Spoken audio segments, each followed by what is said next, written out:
Doctrine and Devotion, a podcast exploring Christian faith and practice from a Reformed Baptist perspective. My name is Joe Thorne. I'm the lead pastor of Redeemer Fellowship in St. Charles, Illinois. And I'm Jimmy Fowler, elder candidate at Redeemer Fellowship. We're getting it done. Getting it done. We did Dr. Don Whitney, D-Dubs. Yep, D-Dubs last night. We had the D-Dubs. And then, we went and we hung out with some people. Some peoples. Some were more important than others. Yeah, well, just so happened, Well, he couldn't make it. Richie is unavailable. No, but we do have Barnabas Piper. Barnabas Piper's here with us. How long are you going to be an elder candidate? You know what, Barnabas? Actually, an elder. What? I just want you to know. Hey, he's almost done. He just I'm almost done. Hey, I'll tell you this. He's been working on his systematic theology paper, and he just paper air quotes. And How long does this paper have to be? well, As long as it needs to be. Jimmy, As long as it needs to be. he has to give a couple of paragraphs for each subsection, so Yeah. nothing intense. It's just like, hey, explain your view of. I'm recalling my days studying systematic theology and the number of papers I wrote and the amount of time it took me to write them, and still wondering how long are you going to be an elder candidate? Oh Jimmy? yeah, Well, he's none of us almost could. done. Not all of us has that Piper blood in us. That's true. That's true. Only one of us here does. Yeah. But Well, still, Joe. I mean, Joe passed systematic theology. I taught systematic theology. You did not teach it. I Stop taught Bruce Ware, man. He was my student when I was at Southern. You are that old. All right, so if you guys don't know, I'm sure all of our listeners do know. Yeah. But in case you were in a bomb shelter in Canada and you just came out, surprise, Trump is president, and Barnabas Piper I'm not allowed to talk about that. about. The bomb shelter or Trump? Trump being president. Oh no, you don't have to talk about Yeah, Trump. we didn't bring you on here to talk about that. No, we'll talk. We'll talk. We know about your Trump. views, how much you love Trump. It's Oh, okay. yeah. Well, you We and don't- Jimmy both were on the Trump I am wagon. not. I am not a Trump. Yeah. You were Stop okay. it. Stop it. Barnabas doesn't know. It's a nice hat, Jimmy. Barnabas is works in publishing, and you probably know him. Most of you are not going to know him in the publishing world in his professional side, but you do know him as an author and a podcaster. His popular podcast is called Happy Rant. Happy Rant. Although it's not, they don't seem very happy most of the time. No. You seem annoyed. Is it called most of the Cynical time. Rant? Annoyed, annoyance. I mean, happy as opposed to like the hate screaming, Angry. the screaming Fox Newsy Oh, yeah, haterade yeah. drinking kind of thing. So it's lighthearted. Yeah. Curmudgeonly is maybe a fair that's word fair. for Okay, it. fair, that's We're fair, a little that's fair. crusty. Yeah, Yeah, that's yeah. why we get along. Right. Yeah. Yeah, I mean, we definitely a cynical bent to it, lots of sarcasm because that's how we do. Which is probably why we enjoy each other's company. Yeah, for sure. For sure. So you got that. And then now Barnabas has written a number of books, most recently, The Curious. The Curious Christian was the most recent one. Yeah. Now, what we wanted to do is, because you're a friend, even though, you're on a competing podcast and you're trying to steal audience members from each other, and there's a lot of hostility. We do so much cross promotion for you guys. the amount of times we've called you a D-list celebrity, Joe. I feel honored. I feel honored that. Well, I feel like that's just facts, though. Yeah. It's not like you're. But he doesn't have to Okay, talk but- about the facts. But like a key marketing tenet is impressions, the number of impressions before conversion. And if we have offered people so many impressions of Joe Thorne and Doctrine and Devotion that I'm sure you've picked up some listeners from it. I don't know what our conversion rate is, but we gotta it find a way happens. to. You know what? We'll send out like a questionnaire, like Yeah. a survey. Why are of our you here? listeners. Yeah, who brought you here? Who sent brought you here? And just remember, given the amount you guys haven't paid us, Right. one listener is worth every penny. Okay. If they didn't buy anything from the store, then Yeah. they're worthless to me. No, they're a stat. They're a stat in your favor. People, All right, fair enough. Podcast listeners are just statistics anyway. All right, listen. Let me just say, Well, we all love of our listeners, listeners. our We love listeners, our your family. listeners, yeah. Your family. Yeah, you want to come over and stay at our house? You can stay. At our You can house, stay at listeners. Joe's house, not my Yeah. house. Yeah, I live at 36 Gray Street. You stop it. All right, so Barnabas, you're a friend. We enjoy your company on the rare occasion that we do get to hang out. We actually have friends that you've known much longer than you've known us, Yeah. and you guys are tight. And so it's been. I passed them off to you for babysitting. Yeah, well, I appreciate that. Keeps me busy. But we wanted to talk to you about friendship in general, and we revisit this a lot because I'm sure you guys get this. We get this where they're like, people are like, man, you guys actually like each other, and you can just talk, and and we get this as the staff at Redeemer. People, other pastors, well-known, published author pastors are like, you guys are actually friends on staff. Like you hang and you enjoy. You can be honest, and yes, it is critically It important. works best that way. It should. So maybe you could start us off and share like your perspective on what friendship is and why it's so important, especially in the church and among Christians? Yeah, I read recently. Just I didn't know until 35 seconds ago that we were going to be talking Right. about this. Yeah, so I did yeah. not come prepared. So Just like us. coincidentally Yeah, that's or providentially, depending on how you like to describe things. Your dad would say providential. Well, of course he would. There's sort of an understood as the Lord wills at the end of every sentence he speaks. There is. But I was reading a book by G.K. Chesterton called "What's Wrong with the World," and he has an essay in there where he talks about friendship and the importance of comradeship for men. And so, he's writing in an era where comrade was associated with the socialist movement and things like that. But he talks about just the importance of sort of being in something together. So it's it's not the heart to heart. It's not like it's very masculine. It's like joint tasks. And he talks about the importance of of smokes and drinks and tasks and these things that men share. Yeah. And I found it very refreshing because I think we've overcomplicated friendship or put really high expectations. Like there's a lot of that sort of like soul friend kind of thing. And I'm like, that makes me very uncomfortable. For one thing, I would not call anybody that kind of friend. I would call Joe my soul friend. Yes, you also call him your wife. So Well, there's truth things- truth First in of all, both things. We call each other podcast wife, Yeah. not just wife. But go ahead. there's a real fine line there. Yeah. Real fine line there. So I had to say that it was very helpful for me in framing things and just thinking about friendship, especially amongst men, because it's really to try to do friendship in a world where masculinity and just sort of being a guy is, I don't know, marginalized is far too strong because men still pretty much run the world, but it's being more and more sort of like frowned upon as I don't know, substandard or something like that. So I found that freeing just to kind of to see somebody with the intellect and wisdom of Chesterton say this is of utmost importance. So just the being together in a place. Yeah. And he even talks about like the way that men talk, the mockery, the the jesting. I was like, yes, all of those things. Those are all key components to friendship. So it's not what friendship is, but without it, friendship isn't. Yeah, that's good. And that's where I think, like you talk about church staff, that's where I think they often go wrong because they start with like accountability and they miss the like making fun of somebody for being short. Right. Like start with the fun part and then maybe you'll trust them enough to tell so them build about the that hard things in your relationship life. where there's a place to speak into. Yeah, I mean as a good rule of thumb, you should make fun of somebody within like 90 seconds of meeting them because then you know if you can be friends. Yeah. Listen, that happened with I knew you were going to say it. James White. James White. Yep, James White. James White. You don't know what you were going to say. I thought you were going to talk about the Jared Wilson thing. Oh no, I ain't bringing that. No, I can't tell you about Jared So, Wilson. Wait, did he make fun of you or you make fun of him? well, it goes around. It goes around, yeah. Okay. No, I met I mean, James I White. do as well, but- James White, very serious, apologist, Reformed Baptist guy, and I'd never met him before, never spoke to him, and we were at the same table, and he came out, and within, 60 seconds, I busted his chops, and he hit me right back, and it was like, oh, we're gonna get along great. Yeah, This is it awesome. completely sets the tone, and it clears away so much sort of emotional clutter. Like, oh, what's a sensitive? So, this person's not hypersensitive. Yeah, and yeah. we can for men, you have to have that just sort of easygoing freewheeling. It's so unnatural to sit down across a table with a cup of coffee and like have a heart to heart without the baseline of comradeship. Right. We enjoy golfing, we enjoy watching sports, we enjoy just doing social things and busting each other's chops and those kinds of things. Those are so. I don't know if that defines friendship, but I see in the church especially men trying to have friendships without comradeship, and it's so backwards. They try to go real deep on that intimate level when friendship is something that is built. Right. Yeah. I think about Yeah. friendship. I think about affection. I think about trust. I think about cooperation.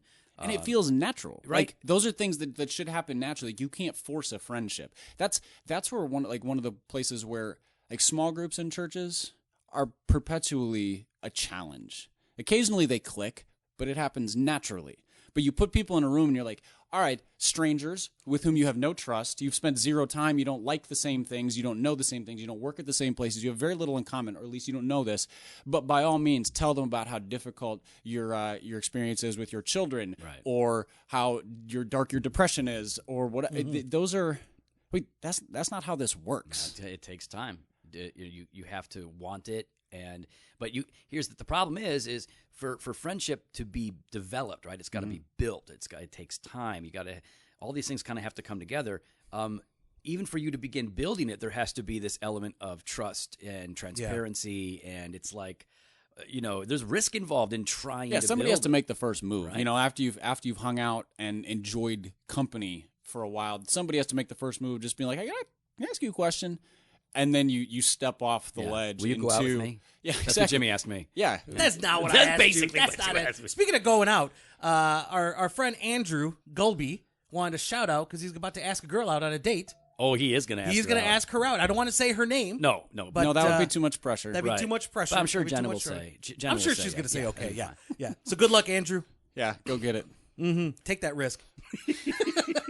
It's worth it. Life is, I always say it like this. I always say like life is a highway, And no, I'm just saying like that's how I think about it. Yeah. All right. You're gonna drive it all night long. All night long. Yeah. That's what I was all right. So why is friendship? Let's just talk about because it appeals to us. We think about friendship. We're like, okay, we want it, and we have it like with each other here and with other friends back home. Why is it important? Why does it matter? I think the three of us are introverts naturally, right? Are you introverted? I'm smack in the middle. You, I can function as an extrovert, but I can I can go 3 days and not talk to anybody and be very happy. So I still think you're an introvert. Yeah. All right. I'll say this when I was very extroverted until I had children, and then they stole my life force.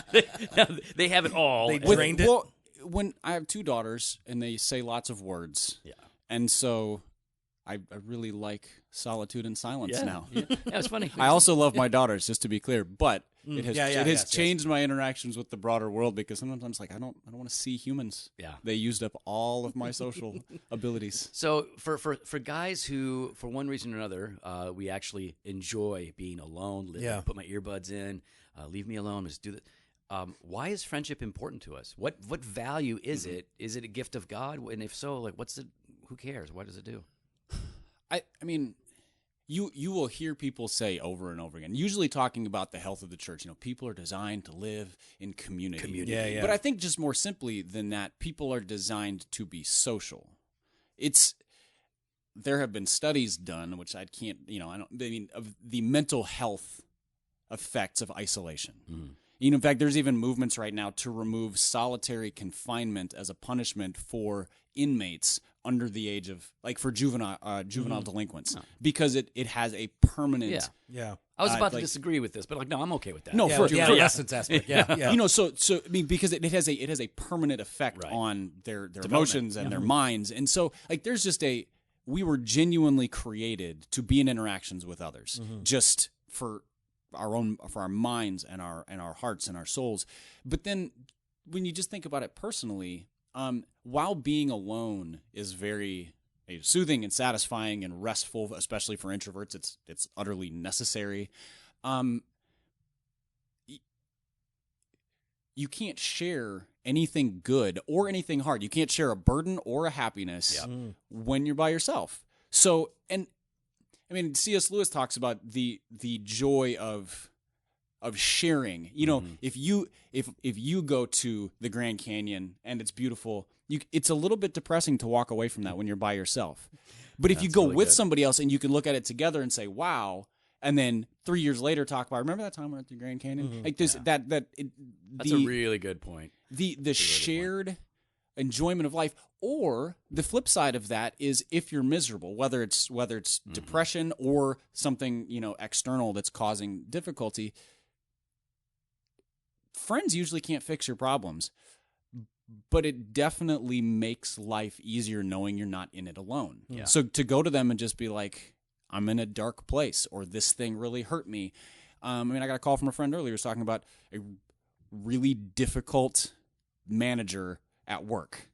And I can do absolutely nothing to help this friend. Yeah. Zero. But they now know that I listened and I cared, and I can ask them in a week, "How are things going?" And just that gives them a sense of increased strength to navigate a hard thing and to carry that burden. And so, those are those are just practical things. Like life is really heavy and really boring if you're perpetually alone. That's good. I think that's true, and it's interesting for me because as a pastor, I'm genuinely, I shouldn't be surprised, but I am surprised at how many people are authentically encouraged and strengthened just knowing that maybe the elders or some of their or a friend is saying, "Hey, I've been thinking about you. I've been praying for you about this thing," and their response is just, "That is such a huge help for me right now." So that they have that friendship, and that friendship carries over, right? That relationship carries over into even when they're not together, like they have that bond. So then, what makes friendship hard? People. Barnabas Barnabas makes friendship very hard. difficult. Well, I mean, I think there's being a good friend over time is a challenge, just because we're selfish. I think is the short version. I can go months and not interact with certain friends because they live in different places, or our paths don't cross, and so it takes intentional, just planning and effort to say, let's grab dinner, let's watch that game together, let's whatever it is, just to make our lives intersect. Starting a friendship is hard because we made the joke earlier about Go Branson asking a girl out. People try to start friendships the way that people ask someone out on a date, and they're like, would you be my friend? Like that's not how friendship works. Like you don't. It can work like when you're 6, like at a school sometimes. It's still a crapshoot. It's a lot easier then. Yeah. That's asking somebody to do something with you. Would you be my friend basically means would you go down the slide behind me, or would you sit on the swing next to me, or kick the ball or whatever. But when you're an adult, then like life is complex, and so there can't be that simplistic thing. You can't set people up to be like a blind friendship. You can set people up on a blind date. It might go horribly, but and so just starting a friendship is hard. And I made a movie about that. I Love You, Man. Remember that one? No. You guys are believers. You didn't watch that. Never mind. Now I feel dumb. Is that about the conjoined twins? Yeah, I don't want to talk. It's not about that one. It don't matter. Keep going. I kind of feel like I need to start talking about all the terrible movies I've seen just to make you think that I'm not like a Kendrick Brothers movie watcher or something. Jimmy has the worst taste in movies. I do not have the worst taste You have the in movies. worst I taste do not. in movies. You do. I do not. You watch stuff like I can't wait for. I'm going to be watching Pitch Perfect 3 soon. I know. This is what I'm You may talking be about. proving his point. Yeah, no, Let the listeners' discerning minds understand. Hashtag Jimmy has no taste. All right. Anyways, this is why I struggle in friendships. This is my friend. That's all I get. No, I'm your soul friend. Yeah, my soul's terrible. But the rest of life is kind of tough. Yeah, it makes it. Man, I think friendship is hard. Yeah. For me, when I think about it, you mentioned selfishness, and I know myself. I know how I'm wired. Friendship it demands this output of energy toward another person for their good. Now, like for my wife and for my kids, that requires a certain amount of energy. It's easier for me in a sense because we have this relationship. I love them and everything. And so and it's woven into your daily life. Right. Like you don't have to schedule time to see, your kids. You see them in the morning, you see them in the afternoon, and they come wake you up in the middle of the night or whatever. Like they're just there. It's all everything. the time. And even with my close friends, like Jimmy and the guys at church, I see them so frequently. It seems natural. So the output of energy, it's there's an output, but it's not a burden. I don't feel like. But if there is a distance, in my experience, it just falls apart. Now, the relationship, it's not like I hate them or they hate me, but Joe has told me that. Joe has told me if I ever move, we're done. That's what I didn't say that. No, you said that. I said out of sight, out of mind. Bye. No, you said out of sight, out of heart. No, I did not say that. You but said it is true. out of sight, out of Close heart. friends that have moved, it's like You'll no longer be conjoined souls. No. Oh no, I go on vacation, and Joe is all like, right. Oh, here we go. That doesn't what? You can't tell about this? I say, hey, how you doing, buddy? You having fun on your vacation? He sit there and he texts me like 5 times in a day. No, it depends on what's going on. 5 to 7 times, and he keeps going harder and harder. Then he starts getting mad. I don't get mad. He gets irritated that I'm not responding because I'm with my wife. No. And I'm on vacation. I'm busy. And then he doesn't respond anything. He gets really passive aggressive about it. And he's like, I'm busy. No, see, then all of a sudden he's busy. I'm busy, yeah. Yeah, he's like, oh, you've been gone too long. You're dead to me. Yeah. Aside from your guys' neuroses and issues, you bring up an interesting point, and that is the digital complexity of things. Like text messages are a great way to connect with people, and also the worst way. Yeah. Because you get a text message from somebody, they're like, "Hey, how are you?" I don't want to answer that text. Like this, A is not a conversation. No. You can't really have a good conversation by text. And B, you caught me in the middle of something. Yeah. But if I don't respond, there's now the baggage of like, are they blowing me off? Do they not like me? So like texting is only good for short, quick, immediate responses. Which means, telephones are terrible too. All of that is part of the reason why distance does maim friendships. Yeah. A long distance friendship can be maintained, but it has a ceiling on it. I have friends who I've been friends with since growing up and since college, and when we are in the same place, we pick up right where we left off. But that friendship is not developed in the months between. Right. You've already spent that time. We're catching it right earlier, and so it's you have to be in proximity, and I think that's part of that's another thing that makes friendship hard is just transience. People come and go all the time, and if friendships take time. It's like everybody's an army brat now, like everybody, I've lived here and here and here, and I know people here and here and here, but like you don't have a decade and a half of roots in a place with people to kind of develop that comfort level and the trust. I mean, and those are all external factors, not to mention just our own, the selfishness aspect of things. Yeah.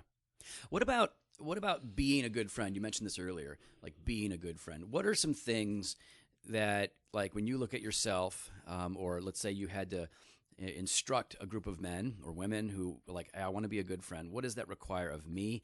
This is going to be somewhat similar, I imagine, to being a good neighbor. But what does it take to be a good friend? What is required of you? I don't think it's a one-size-fits-all thing. I think it depends on the type of person the other person is. There are some people who, if you don't ever reach out to them, they will never reach out to you. Like, they're just not going to. So to be a good friend there, to maintain that friendship, is to take the initiative of you're the one who's constantly making things happen. Sometimes it's listening. They're just being available. I don't know that I am a great. I don't know that I am a great friend. I have some great friends. I've heard from others. Yeah, you're not. I'm not surprised. Yeah. There's more truth in that than you know. I have some great friendships, but I don't feel like I take any credit for that. It just feels like something I sort of fell into. But I think availability. I think refusing to be offended. I mean, just if you because if somebody doesn't call you for 6 months, it's so easy to begin to sort of degrade the friendship in your mind, to think like we're just not that close anymore. All it takes is for you to set aside your offense and text or call them and say, hey, we haven't seen each other in a while. Why don't we do whatever it is you guys like to do? And problem solved. Yeah. But by taking offense, which is so easy to do, you sort of you create barriers between you and another person, or you read into a silence that's those kinds of things. And so I think those are things that the refusal to be offended is huge. I like that a lot. I mean, I know that there are, differences and different personalities and different needs, but there are going to be some things that are universal on the principle level and that are going to be unpacked in different ways. So like availability for some people means I'm taking the initiative to reach out. Other people, it's to be responsive. Refusing to take offense is brilliant. I think that's really good. Yeah, being charitable. Yeah, charitable. So assuming the best about Right, Joe? That's in general. I do that. Right, Joe? I always assume the best about my friends. About everybody else, I assume they're trying to get me. Now, what about conspiracy theorist? No, he is more. There's more truth in that than you thought. Stop. Whatever. There's more truth in that. I don't believe in any conspiracies. Oh, really? No. You did. Joe, we just had a conversation that you don't believe that we landed on the moon yet. Okay, Jimmy just made that up. I do believe we landed on the moon. Joe, we just talked about Jimmy, that 3 weeks ago. You're lying. You're trying to make me look dumb. Continue. Well, honesty is also an important part of friendship. That's why we don't have one. Joe, tell people the truth. I believe we landed on the moon. They're gonna think I'm a flat earther or something. Not back then. Oh, stop it.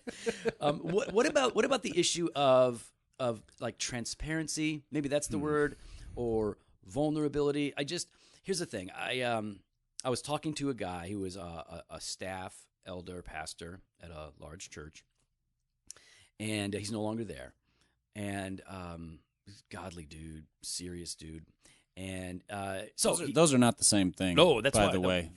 There are some people who think that those are the same thing. No. This guy he's just he's a sweet dude. I like him a lot. So, he was there. He's on staff, and he was there for, I don't know how long it was, a year, before he was like, "Hey guys, I just want to get real here." And he tried to just be real transparent about what was going on, and nobody was having it.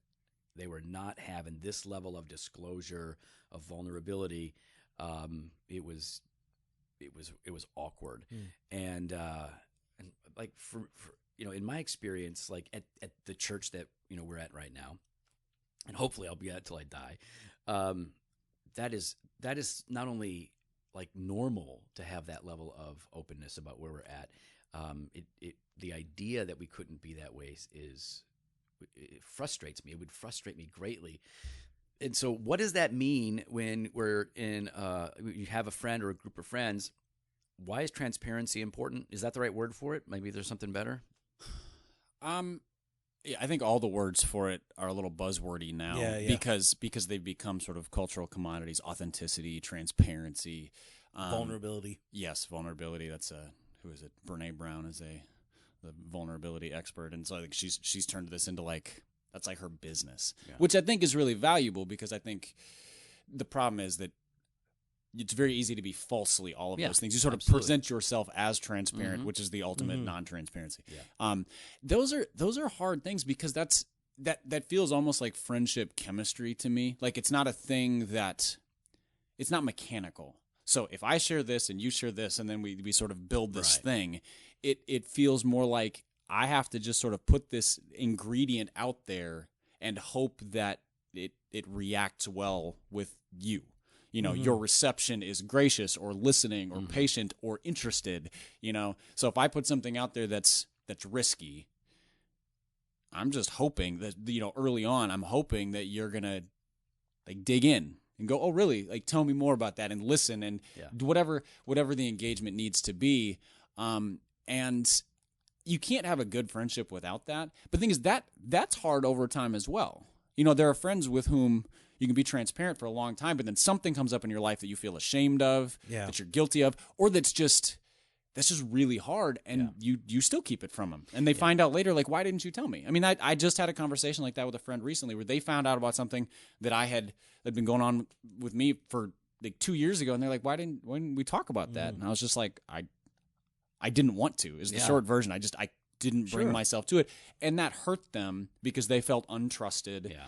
And I mean, again, they didn't take offense, so they were hurt and then moved past it very quickly, which is good. They're a good friend. Yeah. But it's always a risk. There's always the risk. There's also of hiding. There's also over transparency, or not over transparency, over sharing, because that's selfish too.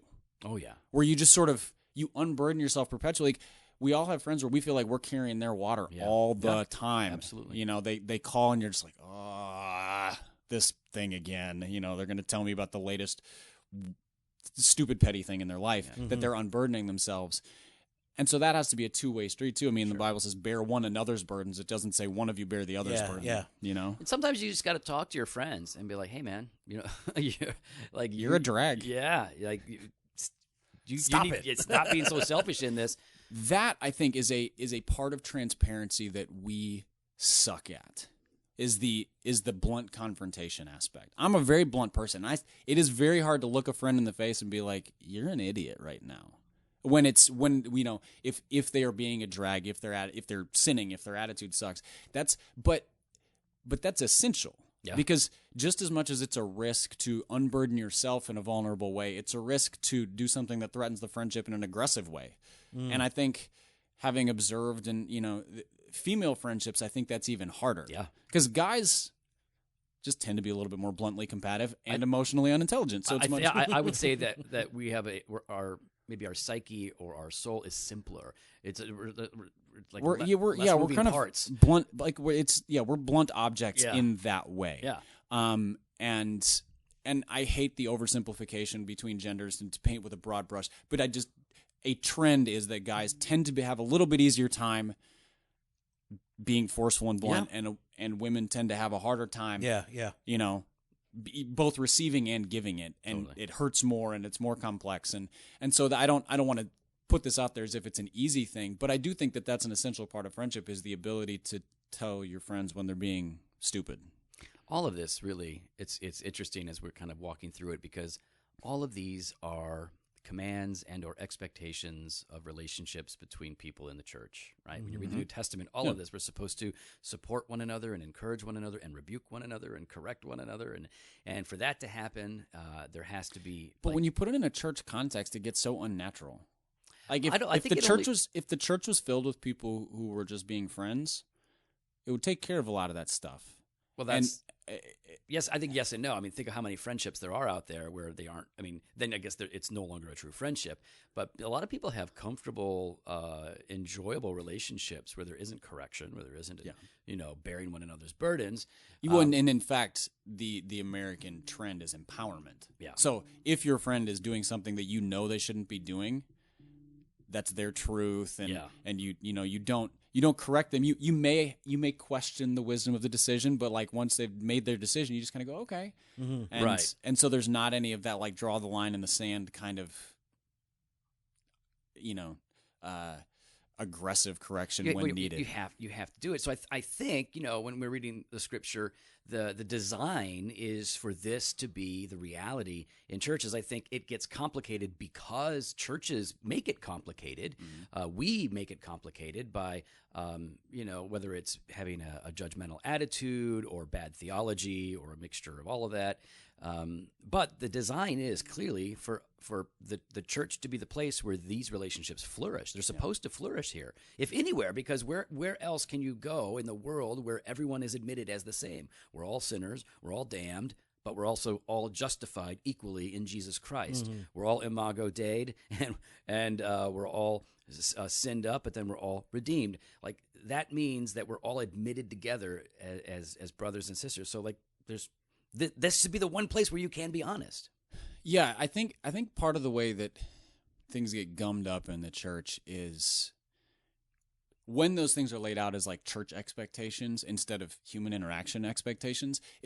I now feel the pressure to be friends with everybody in the church, and there's just some people I don't click with. Yeah, well, and it's also most of them impossible. Actually. It's right. an impossibility anyway. Yeah. I mean, even if it's a church of 44 people where you could feasibly be friends with all of them, there's just some of them you don't click with, and it's not a matter of spite or hate or dislike. It's just there are personalities that don't mesh well, and so those things get complicated when they get forced. Yeah, instead of being they ought to be a reflection of a changed heart. Yeah, where you actually do care about other people. You start out by noticing other people. You notice their needs or they're new here or whatever, but when it gets systematized and forced, you can't do that. It doesn't work. In fact, it ought to be the joyful expectation, right, that a church has for its people that they would have deep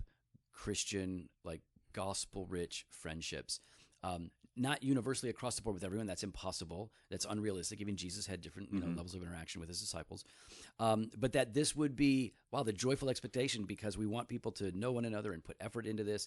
But no, you can't have a chart where you're keeping score to make sure that boxes are getting checked and people are actually, you can't force that. All you can do is say, hey, listen, we really want to encourage you.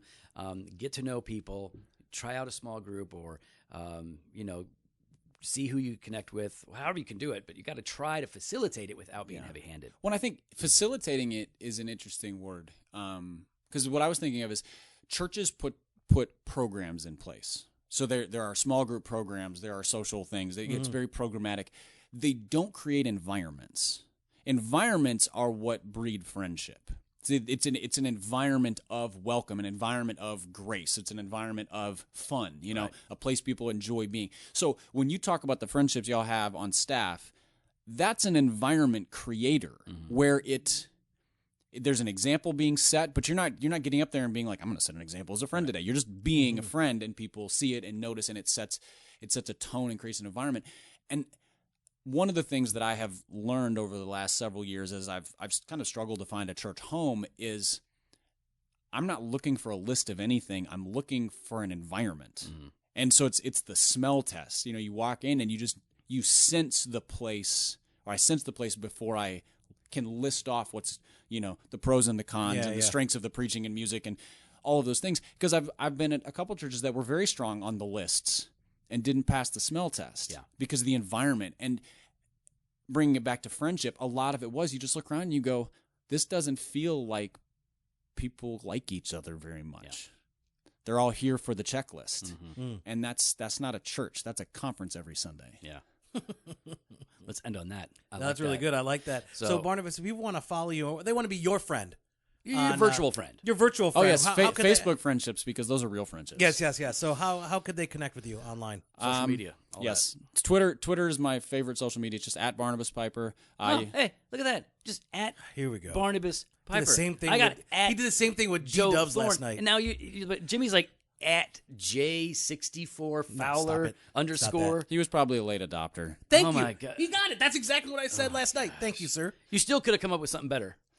Yeah, if you have a number in your Twitter handle, Dang just it, I got fix two. it. Fix it. Stop it. I'm just being a friend to our listeners. Thank you. Dude, saying a hard word That's right. to a friend. All right, so correction. Twitter. So at at Barnabas Piper. Can't forget that. I have a website, Can't spell it either. barnabaspiper.com, where you can find books and blogs and those kinds of things. Podcast is there, so those are the easiest places. So at Barnabas Piper and barnabaspiper.com. Awesome. All right, so head on over. You want to subscribe to the Happy Rant, get the book Curious Christian, and follow our friend online, and tell him thank you for us for promoting our podcast. Thank you. I'm Thank not you so going much. to say it, but our listeners. For our listeners. Couldn't bring yourself to. Nah. No. He's not humble. You can follow us on Instagram and Twitter at Doc and Diva, or on Facebook /Dr. Devotion. You can head on the website, drdevotion.com. They can contact us. You can sign up for the email blast, or you can hit up the store and sign up for the 2018 Dr. Devotion Conference on the Spirit and the Church. Fresh pod every Monday and Thursday. Blog posts on Wednesdays. like a video medical content disclaimer. On Fridays. Later. Stop it. This is our thing, Barnabas.